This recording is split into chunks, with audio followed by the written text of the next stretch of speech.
8 games of hoops on a Saturday night. We had a legendary Lakers-Boston game where if LeBron doesn't get hurt, who knows what happens, but Boston ends up with that victory. Golden State, really nice victory against Detroit. And the Wizards with another win. Whenever they win, I'll try to put them in the intro. My name is Shlomo Stark. My name is Levi Jacob. And this is the NBA Daily Recap in 15 minutes or less.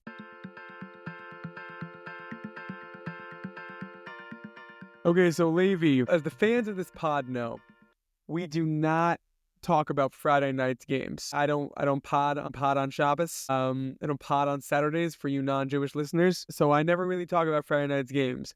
You texted me Saturday night, we need to talk about Friday night's games. I don't usually talk about Friday night's games. However, I am comfortable just saying to our listeners, Jokic is amazing because he had a 30-20-20 game.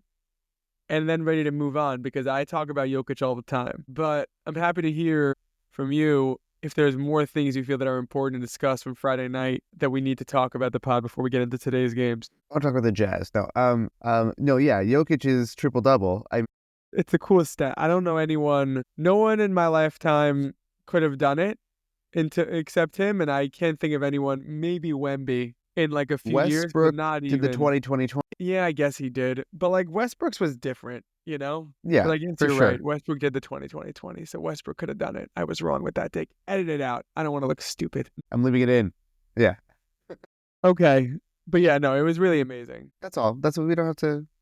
Also, actually, speaking of the Jazz, Walker Kessler had 18 points and 25 rebounds. I love a big rebound game. I'm a big rebound guy. Josh Hart had 20 rebounds Friday night. You want to just talk about everyone's career high for him? We could talk about everyone's rebounds Friday night. It's a league of rebounding. Way to go all for all the rebounders out there. Congrats to you. Okay. What do you think was game of the day? Lakers-Boston or Detroit-Golden State? I think Detroit Golden State just because I think that the Boston had like a little bit of a somber piece to it with LeBron, but I mean, it was an excellent game. Yeah. So let's start with game of the day, Golden State Pistons. This Jimmy Butler trade, we keep talking about it, but it's just been so good for them. 26 points, 9 rebounds, 5 assists, 9 of 17 shooting, 6 of 7 from the line, played 36 minutes, and is just a monster. He's a monster, both ends of the floor. It was a very, very close game. It was closer than a 5-point game with 30 seconds left. Draymond Green, of all people, hit a clutch 3 to give them the lead. And yeah, just this trade has really worked out for them. I think also to note for the Warriors specifically, or exclusively, I guess, Jimmy, the past, I think 2 or 3 games, the scoring uptick has been significant, not just at the free throw line, but also Draymond has been excellent. He has been, like, there's no more the past few years of kind of exclusively complaining Draymond, which was, like, a very annoying experience. He's been really locked into basketball, playing great games. 100%. I totally agree. And I also just want to congratulate Steph Curry for 25,000 points. He hit that last night. Very few people have that. Current players, I'm saying. It's Curry, LeBron, Durant. You know what? Let's look that up instead of just guessing. If I give you a hint, it'll give it away. Do you want the hint? Harden. Yeah, good. That's one. The other one isn't Russ, is it? Yep, it is.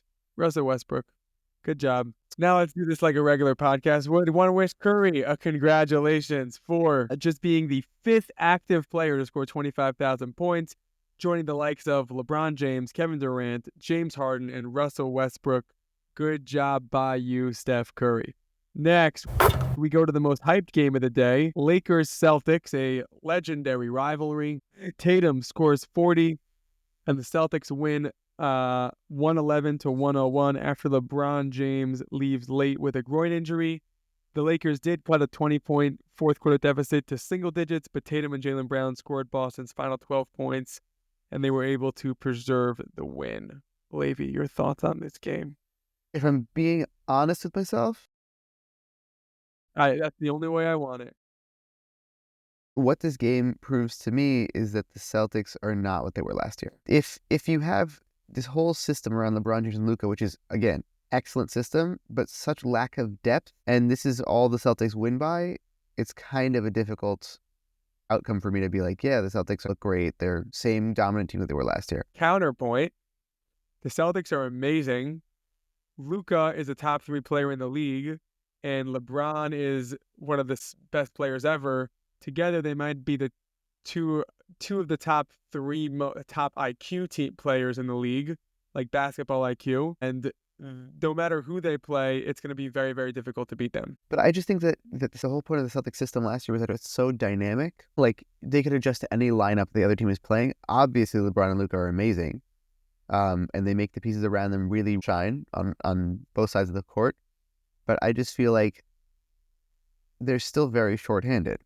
And if the Celtics struggle with this, I think the Celtics team last year, this wouldn't have been as much of an issue. Maybe. The Celtics last year, it just kind of felt like there wasn't as much competition. So I think the league has gotten better, not the Celtics have gotten worse. Interesting. Would be what I'd say. Like, remember how they just kind of ran through the East? And Yeah. everyone was like expecting them to play the Nuggets in the finals, but then the playoffs in the West got weird and they ended up with this weird Mavericks team. And I give them credit, but it felt kind of like an easy run to the finals, whereas now I think the East and the West is a lot more competitive than it was last year, and just they won by 10. I think that last year they did a better job on assignment with Luka. Yes, so last year they were better defensively for sure. With that, it felt like last year that Holiday White duo was really something else. Yeah, like you couldn't get past it. That has definitely taken a step back this year. I think they're kind of keeping. I think I'm quoting Bill Simmons here, but they're keeping Holiday and bubble wrap just for the playoffs. But I think that they're the same team. They're just as dominant, and I think the league has just gotten better. We shall see when we get to the playoffs. All right, next, let's try to run through the games because we spent most of our time on these two. 5 of the next 6 games were really close. So let's do it. Atlanta beats Indiana 120-118. I feel like they just played each other. We just talked about the Atlanta-Indiana game.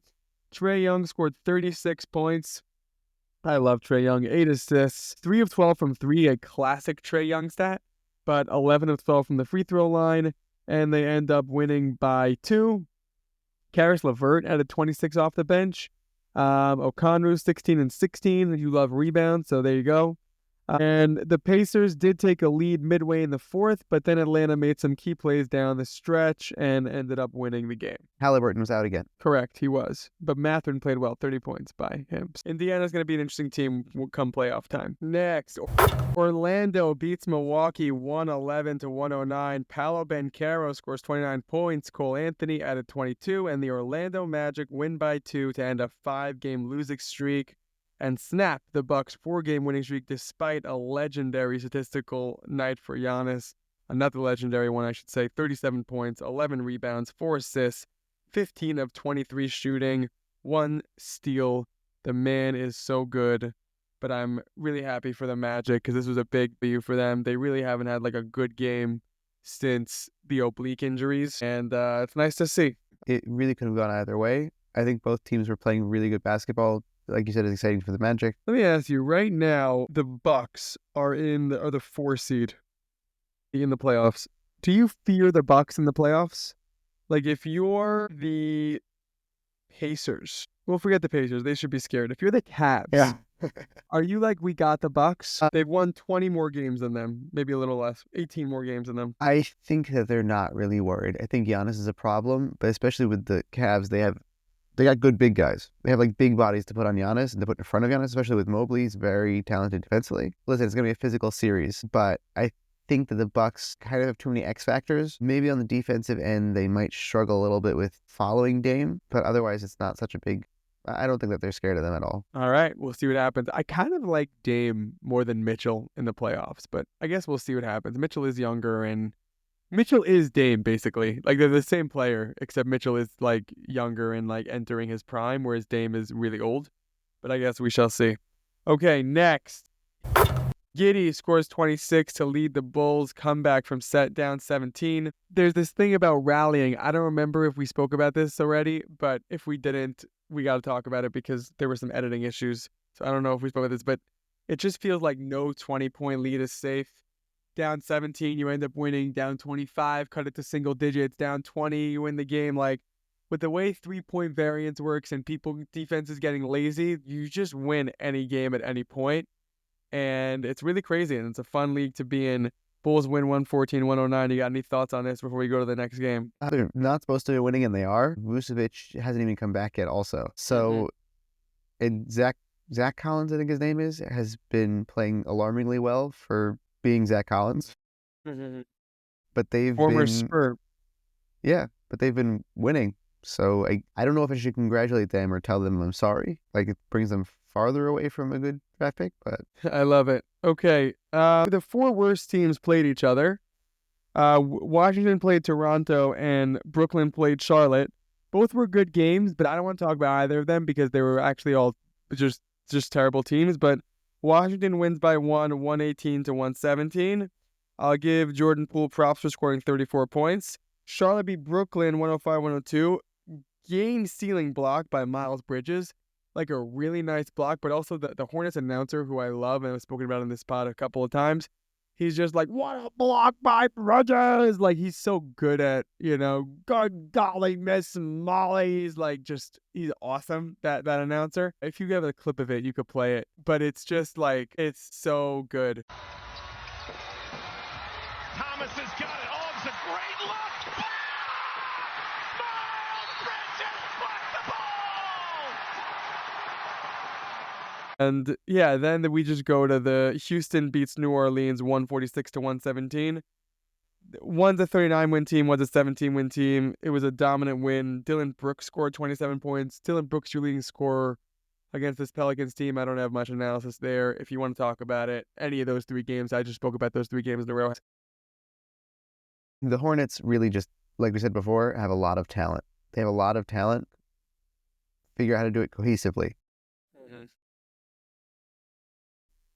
It's so interesting that Houston started off so strong. They had they were really gearing up for something. Fred VanVleet got injured, and after that, they just have really struggled to find their footing. And who would think that Fred VanVleet was the glue that held the Houston Rockets together? But here we are. Yeah, I guess you're right. Meaning it's hard for me to fully admit that that's what happened, but that is kind of what happened. Okay, that was the NBA Daily Recap in 15 minutes or less. I want to thank you, Max, for producing. I want to thank you for listening.